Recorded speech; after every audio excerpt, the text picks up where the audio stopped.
Alex Mendoza joins me this week to discuss Hiveworks Mead. This is BeerSmith Podcast number 323.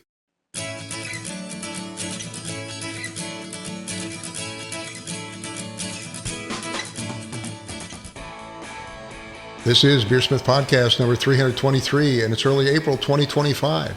Alex Mendoza joins me this week to discuss Hiveworks Mead. Thank you to this week's sponsors, Craft Beer and Brewing Magazine. They recently added a new collection of more than 500 beer recipes from pro brewers to their site, and most let you download the BeerSmith recipe file. The new craft beer and brewing recipe site is at beerandbrewing.com/beer-recipes. Again, that's beerandbrewing.com/beer-recipes. And BeerSmith Web, the online version of BeerSmith brewing software. BeerSmith for the web lets you design great beer recipes from any browser, including your tablet or phone. Edit recipes on the go, with access to the same full suite of recipe building tools as our desktop version. Try BeerSmith Web today by creating a free account at beersmithrecipes.com. And finally, a reminder to click that like and subscribe button on YouTube, iTunes, Spotify, or whatever platform you're on. Clicking those buttons is a great way to support the show. And now let's jump into this week's episode. Today on the show, I welcome Alex Mendoza, co-founder and CEO of Hiveworks Mead in Sonoma County. He specializes in crafting dry, carbonated session meads. With a background in kinesiology, Alex blends science and tradition to reinvent one of the world's oldest beverages for a modern audience. Alex, it's great to have you on the show. How are you doing today? I'm doing great. Thank you for having me. Happy to be here. It's my pleasure. Absolutely. I'm a big fan of mead, probably as you know that, right? Yes. Yeah. And so I was wondering, how did you get into making mead? I only started a few years ago, but it's a fairly rare thing. Not a lot of people are familiar with it or have had a lot of it. How did you decide to get interested in this particular thing? Yeah. So I grew up on a ranch in West County, Sonoma County, and we always had a lot of various fruit trees and so forth. And Sonoma County being kind of the heart of wine country as well, we, always had lots of different wines and friends that made wine, beer, that kind of thing. We were really a hotbed for a lot of the first microbreweries like Russian River and Lagunitas as well. So I kind of grew up, with all things fermentation, making ciders and beers, that kind of thing, just to not let the fruit go to waste. The animals can only eat so much. And as I started making wine and beer, it was fine. It's hard to make a bad beer. It's hard to make a good beer. And so I wanted to try my hand at various things. Cider was delicious. We had Ace Cidery here in Sonoma County as well, which was the very first cidery in the United States. So they were always around, and the owner, Jeffrey, really cool guy. And I knew what mead was, right? Through popular culture, Dungeons and Dragons, Game of Thrones. I was like, what is mead, right? How do you make it? So I tried my hand at it. I was talking about the Renaissance Fair before when we started. We were talking earlier, right? Yeah. That's probably the first place I ever had it. Yeah. And you see it, you hear it, but not a lot of people get a chance to try it or let alone make it. So I tried my hand at it, and it was really cool. It came out different than I had expected. And I started with a traditional mead, just honey, water, and yeast. And it came out very smooth, pretty sweet, and unfiltered, obviously. Didn't really know what I was doing with it then. And I realized that it was this giant blank slate. There was so much that could be done. And when you went online and you found these different forums, everyone had their own take on how to make, different types of meats. And everyone was really into experimenting, which was what I found really interesting, is there was no right or wrong way to make it. So I just started making it, experimenting with different ingredients, different fruits, different amounts of honey, to create different amounts of alcohol in the batches, different flavor profiles. And it really just grew from there. That's really cool. So that was your hobby. How did you, and when did you decide to found Hiveworks? Yeah. So as you can see, my hobby has gotten wildly out of hand, but we basically, as we started making more and more meads and refining our recipe, we saw that there was a hole in the market. We're in the middle of this amazing sort of alcohol industry here in Sonoma County, as I was saying, Hmm. and there's no meads. There's thousands of wineries, hundreds of breweries, and no meads. And there is a single meadery in Marin County just south of us, and a single meadery in Napa County just east of us. And we're like, why is no one doing this here in Sonoma County, where arguably people are very interested in new and exciting things? So we started to approach it less as a hobby and more as maybe a commercially viable product. And that's when we really started to look into how you could create a commercially exciting mead. And we looked at all the other types of meads that were out there commercially and what they represented, the slice of the pie, if you would, that they were occupying.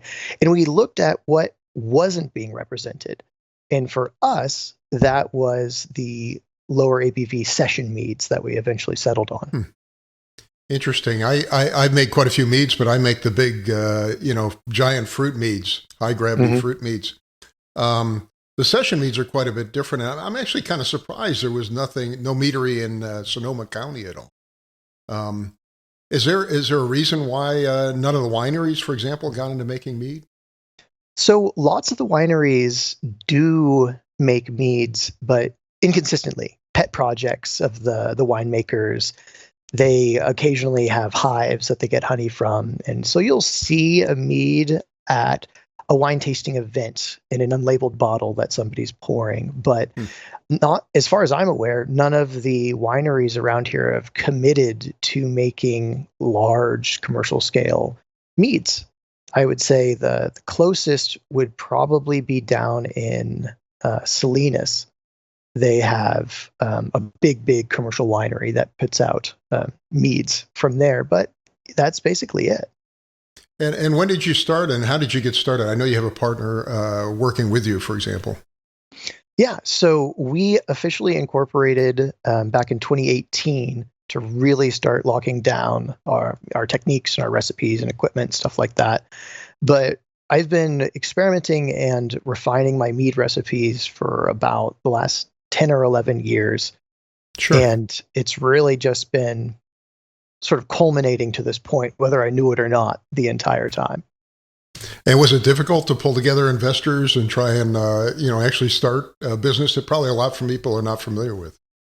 Yeah, so it was very much a grassroots thing for us in the beginning, with a lot of our own financial contributions Sure. and friends and family, that kind of thing. For exactly what you just said, not a lot of people know what it is. So, we're trying to educate people on what this product is. At the same time, we're trying to pitch them on why it is a commercially viable investment. And mead, as a subsector of alcohol, is actually the fastest growing sector of alcohol in the country, which is a really I had interesting no idea. statistic. Really? Yeah. And so as the craft beer and the wine industries sort of cool off, currently mead is seeing this resurgence as this new, interesting, and exciting sort of beverage. And like I said, it's all about education. So people are learning about it. You're seeing more videos on the socials, on TikTok, of people homebrewing meads and kind of turning it into these fun little videos. So people are really learning about it for the first time, which is putting us in a perfect position to be providing it. That's really cool. Well, hand in hand with the education, one of the first topics you wanted to discuss was the cultural history of mead. And as I understand it, mead is actually one of the oldest, if not the oldest, alcoholic beverage, right? Yeah. So the cool thing is, mead is about 9,000 years old, and that comes from evidence from a container found in northern China that contained the residue of honey, rice, and fruit. So we know that it was deliberately made at least 9,000 years ago. That puts it about 7,000 BCE. And that Wow. predates a lot of things. It predates, the agriculture of grapes and grains that would have been used for making wine and beer, because bees have always been around. right? We've always known that they produce honey. Sure, you had to fight a beehive most of the time if you wanted to get it, but that made the honey just that much more special. And anyone who's, had honey will inevitably mix it with something to make it taste better. And with natural yeasts in the air and things like that, it wouldn't have taken much to figure out that you could make something pretty special with it. Yeah. And culturally speaking, obviously the Vikings have a big space in the whole mead world, as well as the Greeks and actually countries in Africa as well, like Ethiopia, which makes a mead called tej. The Vikings, they made a ton of it. It was delicious. It really filled a sort of cultural cornerstone of their culture with like Yuletide, Christmas time celebrations, things like that. So it's like this celebratory drink to be had. Same with the Greeks. A lot of people connect mead with ambrosia, which was the drink of the gods. It was the mythical drink that basically granted immortality to people and such. And so it had this sort of holy reverence to it in a lot of cultures. And in Ethiopia, it was a celebratory drink. So like big events, big life events, weddings, things like that, all revolve around tej, not the other way around. The tej is what makes the event.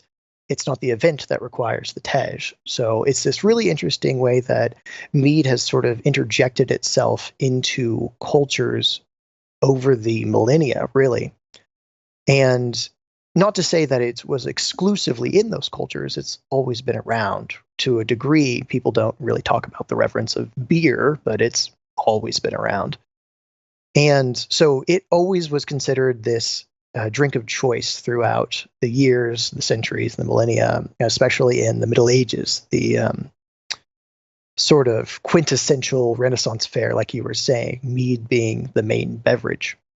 So it's really just always been around, and it's interesting to see how it's coming back now. Now, what about the more modern history of mead? It has become, a bit of an obscure drink in modern history, at least.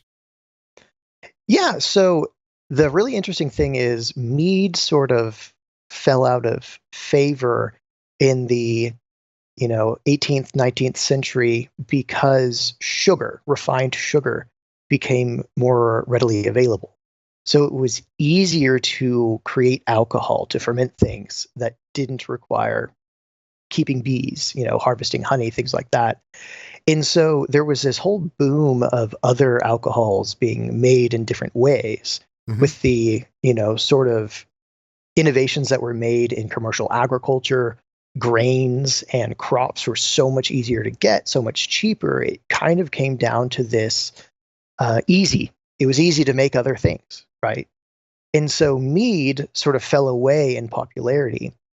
And so more recently, as people start to look for the next sort of alternative, right? Kombucha has been coming up in a lot of ways. Hard seltzer has been coming up in a lot of ways. And mead is sort of refinding its legs in terms of exactly what I was saying. It's this giant blank slate. People are like, wow, I had no idea you could do so much with this thing that everyone always knew was kind of around, but didn't realize had this much potential.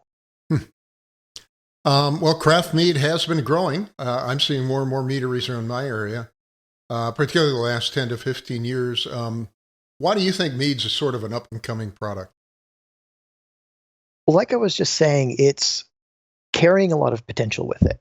When you set out to make something, you have complete control over exactly what you want it to be. So unlike wines, which are very much expected to be a certain way, depending on the varietal that you're using, or in general, what people expect a wine to be. And same with a beer, right? They expect it to carry a certain flavor profile depending on how you're making it. And it's hard to deviate from that. Mead doesn't suffer from any of those constraints right now. So you're able to make high gravity traditional meads, just honey and water and yeast, or like you were saying, these explosive fruit meads that can be high alcohol and high flavor, high sweetness or low sweetness, or you can have more like what we're making, a session style or an aquamel, where it's lower ABV but can still carry all the flavor, all that punch, all the nuance of the honeys that it's made from, or the spices that it's using, or the fruit that it's using, but not carry as much sweetness or in alcohol and intensity and things like that. So people are finding that it has this huge range that leaves them in complete control of how they want to represent the meads that they're making, whether that's commercial or at home. When I'm at events serving mead, most people come up and they're excited. They're like, "Oh my gosh, there's a meadery here. I make mead at home." And, we nerd out for a while talking about how they're making it because it's completely different from the way that I'm making it. And I talk about, how we make it. They talk about how they make it. And we exchange ideas. And that's really sort of the community that's helping foster the entire industry right now. Awesome. Well, I've previously had podcasts with mead makers like Ken Schramm on, who make high gravity explosive meads. But you were talking about session meads, and can you tell us what a session mead really is? How's it defined, and how's it different than some of these big explosive meads? Right. That's a great question. So, like you said, the big explosive meads are high gravity, often high sugar content, and high flavor, right? And by definition, a session beverage, often called like a session ale or something like that, is lower alcohol, so lower ABV, and it's meant to be consumed in a drinking session, hence the name. And what that requires is that it's not too overpowering, right? You don't want to have a small sip or a small glass and kind of be done with it. You want to be able to have a few glasses of it while you're doing something. I think session meads originally came about during the horse race scene, so people could sit there and drink and watch the horse races, but not be completely done in for the day with what they were drinking. They could continue to function or think or bet or that kind of thing. So we wanted to take what people saw as traditional meads, these high gravity, high intensity meads, and bring it down so that they could drink it on a picnic, right? Or go out mountain biking or do something active and still enjoy the beverage itself and not have to consider basically how overpowering it might be. So we really wanted to sort of redefine what people thought meads were and what they could be. And again, that came about because we didn't see anyone else doing it. In the early stages of us planning the company, we got online and we found as many meaderies around the country as we could. And we ordered as many of their products as we could online, and we sampled them all. And they were all highly unique. And even the ones that talked about being low alcohol and more accessible, and they came in cans like we were hoping to do, they were still very sweet and thick and what you'd expect a mead to be. And so we slowly narrowed in on, I think we want to do a super dry, low ABV, carbonated mead in a can because no one else was doing it like that. Well, can you talk about, I mean, you just mentioned some of it, but can you talk about how your meads are really different than a lot of the commercial meads? You said you sampled as many as you could find. Right. So the way that we make our meads now is we brought them down to 6.5% ABV, and for two of our flavors, and for one, 5.5%. So very low. It's similar to a craft beer, that kind of thing. Yeah. We also ferment out all the sugar, so there's zero residual sugar. We don't add any tannins, sulfides, preservatives, and we filter it. So we ultrafilter it, so it's super clear and it's super crisp, and it basically leaves it with just the flavor of the honey and, in the cases of our two flavors, the blueberry or the hops. And so you're left with this very crisp and refreshing, nuanced beverage that you can have pretty decent amount of without feeling that overpowering that you can get from a lot of other meads. Are you using varietal honeys? So, I mean, what varieties of honey are you using? Because I know that drives a lot of the flavor, particularly for a light mead. So we use a few different honeys that we blend together. We went with lighter, more floral honeys mainly because they're easy to get. And because we're using such large quantities, we wanted to maintain the consistency of the flavor. If we experimented a lot with honeys back in the day, and when we went with wildflower, or the flavors can change so much depending on the honey, that we went with a light flavor that conveys the honey and the nature of it itself, but isn't a overly defining feature that you're going to notice that change. And that was something that was really important to us, because as we tried other meads, especially the more high gravity wine style meads, they would carry vintages, as you'd expect from a mead and a wine. So you kind of expected its flavor to change each and every time that you had it. We wanted to provide something that you could expect the same flavor every time you got it, regardless of where you were. And that's kind of what we went about doing by blending our honeys to create this more lighter flavor. So, are you using orange blossom, or what kind of honey are you using? Clover. Clover, interesting. I find that interesting because clover, I find, sometimes does have quite a bit of variation. There's a lot of honeys that are marked clover honeys, and they often have different tastes to them. But I guess if you got a consistent source, you're probably fine. Yeah, we get it in 55-gallon drums, so we're able to use the same batch for a pretty long time to maintain that consistency with it. Now, you're using a moderate gravity mead, 6.5% roughly, and if you ferment it all the way out, obviously it's got no residual sugar. It can be quite dry. How do you go about balancing the body and the flavor of your mead so that you don't end up with a really, super dry finish?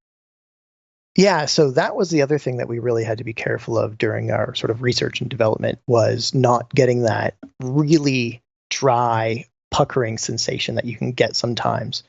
And what we found with that was the quality of our water, the water chemistry itself, leaving that crisp and natural feeling in your mouth, where it doesn't feel like the beverage is sucking the life out of your palate. And the quality of the ingredients. So the quality of the honey and the quality of the hops and blueberries that we add, making sure that you're not left with this kind of hollow flavor in your mouth where it's just the dryness is what you're experiencing. We wanted you to experience these subtle, nuanced flavors of the honey, of the hops, of the blueberries, inside of that void that the dryness can sometimes make. And that's the interesting thing about mead, is it's so hard to describe sometimes when you're talking about its flavor profile, because it is such a unique beverage. So there's been a tremendous amount of research on water profiles for beer, but I haven't seen much on mead. So I'm kind of wondering, you don't have to tell me exactly what you're doing, but what are the kinds of things you do to enhance the water profile for a mead? So that's the thing, is depending on where you get your water, you're going to have a particular water profile. And what we've found, not just in water sort of chemistry, what we found is that we're having to kind of trailblaze a lot of this, because nobody is doing what we do. And so there's no guide out there. There's no help to really figure it out. A lot of the techniques that we use are wine techniques, and a lot of the techniques that we use are beer techniques, and no one's really ever tried to smush them all together to make something. So we've had to kind of do a lot of trial and error, and that's why our R&D took so long. We just got to the market last year in 2024, even though we really kicked things off back in 2018. Wow, is because that's 6 each years, time, right? yeah, 6 years. each time we really started to roll with something, we'd run into something unexpected, like our water chemistry, and we're like, what's happening to our flavor? Why is this happening from batch to batch? And so we had to start thinking in a more scientific way, a more scientific approach to what we were doing, so that we could maintain the sort of replicability of the process. And so we were looking at maintaining and controlling the pH, temperature, water hardness, trace minerals, just to start, right? Just to make sure that we had a solid foundation, yeast nutrients aside and things like that. We wanted to make sure that it tasted good from the get-go. And one of the best pieces of advice that I got when it came to water chemistry was, when you drink the water that you're going to brew with. It should taste good already. That's before true. you do anything. If you're detecting off flavors or off gassing or nothing, right? If it feels like you're drinking nothing, well, that's what's going to be conveyed in the product that you end up with at the end. And so we really started to approach it from that whole what makes water taste good, right? And balancing out our starting water so that it was the best it was going to be, and it's going to then create the best product that it's going to be. Do you have the problem that a lot of people in California do where they actually draw water from several different sources potentially for the commercial water? We did have that. We've been in several different locations throughout the years, but we've settled into a place right now that has really good water, and we ultra filter our water beforehand, which provides us with a pretty solid blank slate to work with. You do lose some of the good stuff, but it gets rid of everything else that you probably don't want in there. So you're using like an RO system or something similar to filter it out, I guess? Yeah, exactly. Yeah. And so it leaves us with more control in the end rather than kind of at the whim of whatever's coming out of the ground. Now, I just wanted to very briefly hit on mead making at home because most people don't realize, but almost anybody that has a beer making system has basically all the equipment they need to make mead at home. So can you very quickly walk us through how you might make a 1 gallon batch or a 5 gallon batch at home? Absolutely. This is my favorite part because, I started out making closet meads and I think everyone should do the same thing. So all you're going to need is a container. That could be a fermentation bucket or a carboy. I probably would recommend glass unless you have a food grade plastic carboy as well. You're going to need honey, obviously, water, and a yeast of your choice to pitch. There's mead-specific yeasts out there, but I am preferential to EC 1118. It's a champagne yeast, and it will ferment anything regardless of what you do to it intentionally or not. So it's a great place to start. You're going to not be able to kill it in any way. That is a fairly dry yeast, if I recall, yes. Right? Yeah, yep. I use, I think it's the Narbonne 72B. I can't remember. Mm-hmm. Works great with fruit meads, but go ahead. Yeah, and so this would be, obviously, if you're going to use EC 1118, a little more dry unless you plan to stop the fermentation early on your own. Then you choose what your ratios are going to be. You're going to have a certain poundage of honey per gallon of water. So if you're doing a gallon batch, that's pretty easy. If you're doing a 5 gallon batch, you add, the respective ratio. You can do about a pound per gallon to get a very light mead like we're doing. You can go up from there. You can go way up from there. And the amount of residual sugar that's left over when your yeast is done is dictated by how much honey you put in the beginning.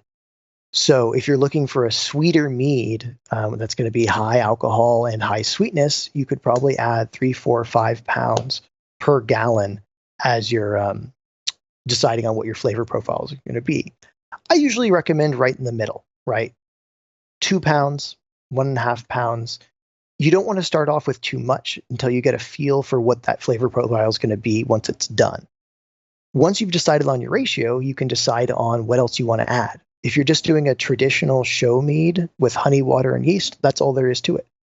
If you want to add anything else, that's entirely up to you. So we were talking earlier about these big explosive fruit meads where you can add the same poundage of fruit to the same poundage of honey. And it creates these incredible, bold flavors, high alcohol, high gravity, and they're really a lot of fun. But you can also add spices. You can add herbs to create methylaglins, which is the name for a spiced or herbed meads. And we've done experiments in the past with chai spices, and it was fantastic. There's no words to describe how good it was. We did pumpkin spice as well, which was really good. One of them actually turned out, it tasted exactly like buttered popcorn, which was a little weird. Nothing like pumpkin spice at all. But that's the fun of it. You never really know what it's going to turn out as, and you just have to start experimenting. The other piece of advice I would have is write everything down. So if you do land on a winner, you'll have a sort of play-by-play on how to hopefully make it again. Yeah, I mean, you can obviously. I think you probably know BeerSmith is incorporated Mead into it, the BeerSmith software, so you can very easily create your mead recipe as well, and keep track of it there. Just briefly, I wanted to mention nutrients because nutrients are very important for modern mead making. Can you walk us through that?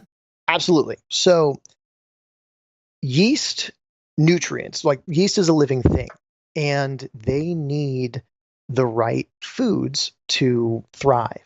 And when a yeast does not thrive, it throws off flavors that you probably might find off-putting. And those can be dealt with by aging or filtering and things like that. But it's ideal to not have them there in the first place. So when you're pitching your yeast, the particular strain will probably come with a recommendation for the yeast nutrients that you're adding. A lot of different brands out there that are easy to find will have a generic yeast nutrient, which is going to provide the trace minerals and nutrients that the yeast needs. You're also going to need sort of yeast available nitrogens that are going to provide a lot of boost and fuel for the yeast itself. And that comes in two different sort of categories. You have organic nitrogens and inorganic nitrogens. The two popular brands, I think, are like Fermaid O for organic yeast available nitrogen and DAP, diammonium phosphate. So you can there's calculators online, things like that, that'll let you determine based off of your recipe that you're working with the desired gravity and so forth that will tell you how much of each one of these yeast nutrients and nitrogen sources to add to create a sort of ideal fermentation situation for the yeast. And yeah, I think one of the most popular ones is the TONSA, TONSA, which is pretty easy to Google. You can find that, and it does have, I think, both the organic and inorganic calculators. They're also in BeerSmith as well, but go ahead. Yeah, and that's really all it is making sure the yeast is happy, it's at the right temperature. Each yeast strain that you use is going to have an ideal temperature range. Generally speaking, the cooler that you ferment at, the longer the fermentation will take, but the less strange flavors your yeast will throw out. So if you have the ability to control temperature, that's fantastic. Most people put things in their closet because it doesn't have as much temperature swing as the rest of the house, or a garage or something like that. So all of those factors mixed together is what's going to start creating your sort of ideal recipe. And some people have been throwing recipes to the wind the entire time, and that's part of the fun for them. But if you're looking for that replicability, that repeat, if you find that true winner, that's a good place to start. Sure.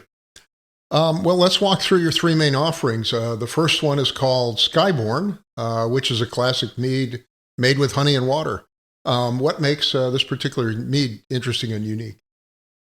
Yeah, so Skyborn is, as you said, our sort of flagship. It was the original recipe that we really narrowed in on, and it's just honey, water, and yeast. And that means that it leaves all the flavor of the honey that we use, the clover that we use. So it's very light and crisp and refreshing. It's this perfect hot day, spring afternoon kind of drink. And that's really what we were going for. If you think about what bees are doing in the spring, flying around through these, beautiful fields of flowers and just soaking up the sun, that's what we wanted to capture in a can, right? That feeling, that sensation. And I think we got really close to it. And it's very simple, right?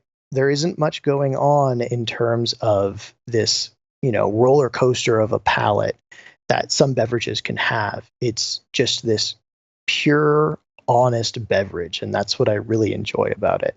And the lower ABV lets you enjoy more of that. Awesome. Well, next we have Crimson Queen, which is made with real blueberries.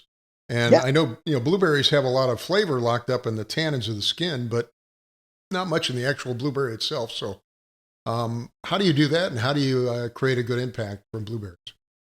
So a little bit of history again about myself is my family used to own, and we still do, it's still in the family, a blueberry farm along the McKenzie River in Oregon, just east of Eugene.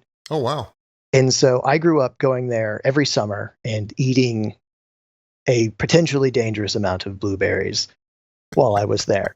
And so I grew up with blueberries and understanding that their flavor is super subtle, right? It is. You have to have this tremendous mouthful of blueberries to really get any overpowering sensation of it. And it's not like the blueberry bubblicious or anything like that that you find in artificially flavored blueberry products.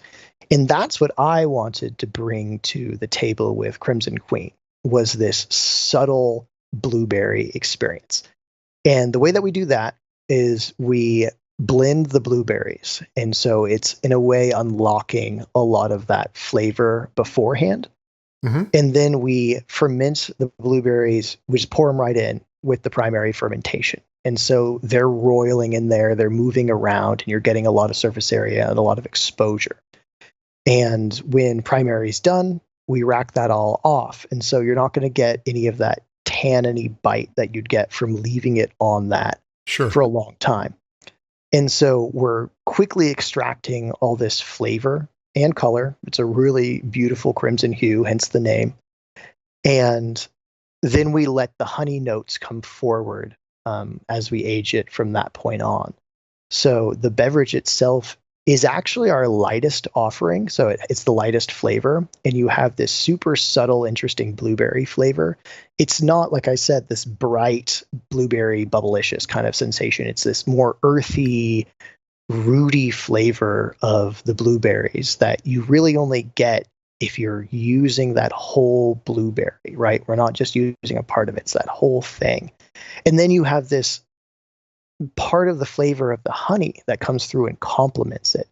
I don't know if you've ever done this, but honey drizzled over fresh blueberries is an amazing treat any time of the year. And we wanted to put that into a can, and we did.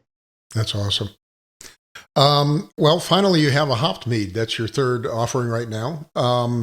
So what hops did you choose, and how did you achieve the proper flavor balance without overwhelming the subtle flavor of the honey?